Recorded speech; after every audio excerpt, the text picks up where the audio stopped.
Hi, my name's Alex Biggs and I'm from Drum Bass, and I want to talk to you about the SSL Big Six recording console.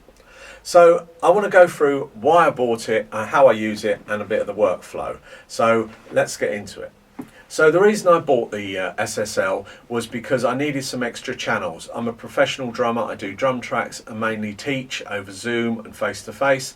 So I've got an 01V96i which basically feeds all the drum mics. I've got 16 mics. I know it's ridiculous, but it's a big kit. You've got overheads, rooms, close mics, so it does take up a lot of mics. The Yamaha desk takes 12 XLRs and it's got 4 jacks, so that works for me. Again, it works okay for the drums. The quality is pretty good, but the only problem is it's really difficult to use. It's a digital desk with so many sub menus, and every time somebody came round to do some singing or play some guitar or whatever I record, I'd have to pull out the jacks, put in, sort the gain, sort the channels, and it was a real pain to go back to the drums. I want to get on literally and play straight away and record. So that was kind of the reason why I needed the more channels, and I looked around and tried to get a 24 channel desk, but they're absolute fortune. So when this Big Six came up, I jumped on it and I thought, let's have a go at this so I can run 2 desks. I don't record bands, so it's not an issue having 2 different desks because I don't use them at the same time. I've got my drums sorted, acoustic drums all sorted on that desk, and when I do singers and other recording guitars or whatever, I can use the SSL. So the other thing that really works for me with the SSL is my teaching. Now I can run it through Zoom, so on your sound card it will come up on Zoom as a device, and it really works well. I've got the electric drum kit. It's a Yamaha what is it, DT Extreme 2S. I mean, it's donkey's years old. It's like 15-16 years old, but what that's got is 6 assignable tracks, so I can put all my bass drums and whatever I want into separate channels, and that can record. And I've also got 2 stereo outputs, so it's actually got 8 assignable tracks, which is really good. And now what I've done with those is, as you know, the Big Six has got 4 stereo tracks which are ideal for keyboards. Well, what I've done is I've put the 8 channels into those 4 stereo tracks, so all the 8 inputs are in. When you have it in stereo mode, obviously you might have a tom go that way and a tom on the left and tom on the right, or bass or whatever. That's a bit of an issue, but all you got to do is push the mono button and it levels it up to the center of your speakers, and you can use it that way. When I record, obviously I take it off but put it back to stereo, put a mono track in. I run Cubase, put a mono track in that, and then it just feeds the signal. So I've got 8 different inputs, so I can assign all my different drum voices to each of the channels. And the reason I do that is because it's so much quicker. If I want to quickly record an example of a track for someone, I can jump on the electric drums and sort it out, or if I've got ideas for songwriting and stuff, jump on, play. It works really well. So that was a real bonus having that. With Zoom, which I really like, is that G series compressor on the talkback function. What I've done is enable that, and that works through Zoom, so that when I'm walking, so if I'm walking over to the electric drums or at the desk, the clients can hear me really easily and clearly, and it's just worked out so well. So that is really good. I've run a Beta 58, similar to an SM58, but it's got more side, and that's quite a close proximity mic, but it works really well, as I say. So that's impressive. I've EQ'd the electric kit on the EQ. You can see the lights here, just to give that a little bit more tone. So that again works well, and as I say, when I record it, it sounds great.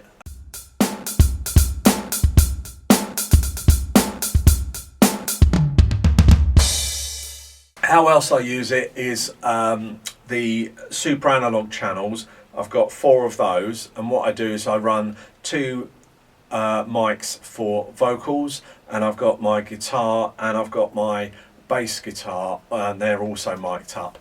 Now I also do a DI in. Now I run it through a DI box. Apparently you can put it straight in the desk without a problem. If you've got a low impedance bass or whatever, you can do the high Z input, so again flexibility. But what I really like, which I didn't realise, is that with most desks you put an XLR and a jack in, you have to pull one out to enable the other. With this, I've got them both in, and I just push the jack button and it cancels the XLR without having to pull the cables out. So again, as you know, studio is all about workflow and quickness, so it really is good for me because obviously I've got the jacks as well as the XLRs in. So when I'm recording a guitarist, I might have a couple of mics and a line in, and then when a singer comes, I just obviously pull out the button, the XLR's already there and the mic's ready. So it's really quick. So it's really worked for me for the Zoom lessons. It's really worked for the electric kit. I don't have to keep unplugging to put in stereo when I used to have a little desk mixing, like analog mixing thing. I used to do that and it used to be a pain pulling out the cables, so now I don't. I've got my 8, I can record and do the Zoom lessons, and if I just want to play the drums, obviously that works as well. I don't need the DAW on because it's an analog console. You can run everything without having to keep turning on your DAW, so that's again a bonus. The other great thing is, which I think is pretty cool, is that if I want to play music, because obviously we like listening to music through YouTube or through whatever, I can run the sound card on my PC, and that just picks it up, so I can watch YouTube videos and it just goes through the desk straight away. Again, don't need to put Cubase on. So again, it's just got all these functions that are a bit of a bonus. There's a couple of things I don't like about the desk. I think the name's pretty stupid, the Big Six. I think they could have been more creative with that. Monitor section is missing a sub, so that is a little bit irritating because I always use a sub. Using drums and recording bass, you need to hear those frequencies, so I normally have a sub connected and I turn it on now and again. So what I've done is run it out of the monitor section of the desk into my Audient Nero monitor controller. I love that, I think that's awesome. So that way I can then push the sub button and I've got a few more things I can assign there. So it might be okay for you, but if you run a sub, you might want to think about that. Obviously you can use the foot switch, but I hate those foot switches, they annoy me. I just prefer having that control on the desk.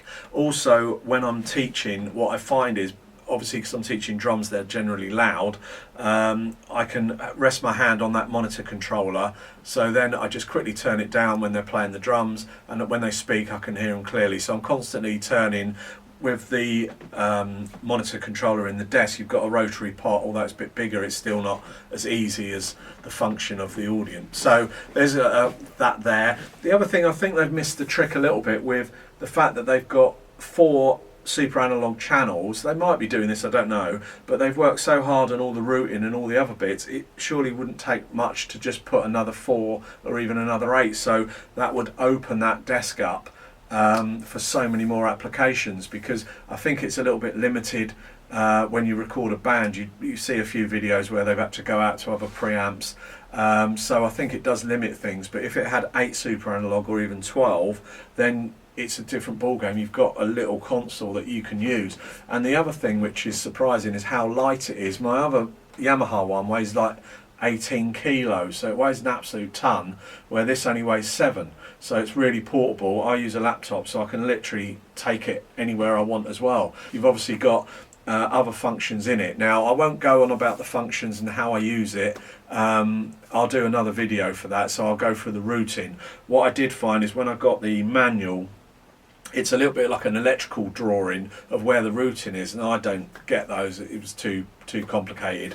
I watched a few of the videos on YouTube which helped, but I had to actually literally stumble along to do it. I think they're now doing some videos, which is really good.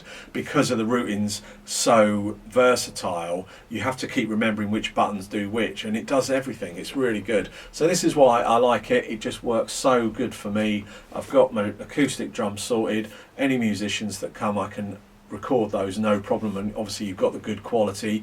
And the other thing finally is that the headphone, it's got 2 outputs for headphones, but what I do is run it out the back. There's a headphone out which then I run into a headphone amp, and that way the singers can have the volume right next to them. They can sort it out. I can obviously cue different channels to whatever they want to hear, and that's great as well. On the top of the desk you've got a couple of inputs that you can put in your musical player if you want, as a separate one, but as I say, I normally just run USB straight from the laptop.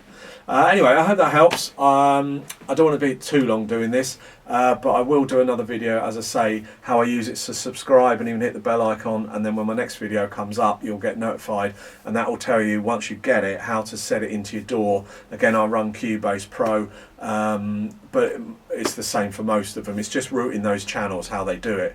I found it a little bit tricky, but now I've sussed it, it's pretty straightforward, and you get to see how they were thinking when they were doing it. Anyway, I'll see you in the next one. Take care. Bye.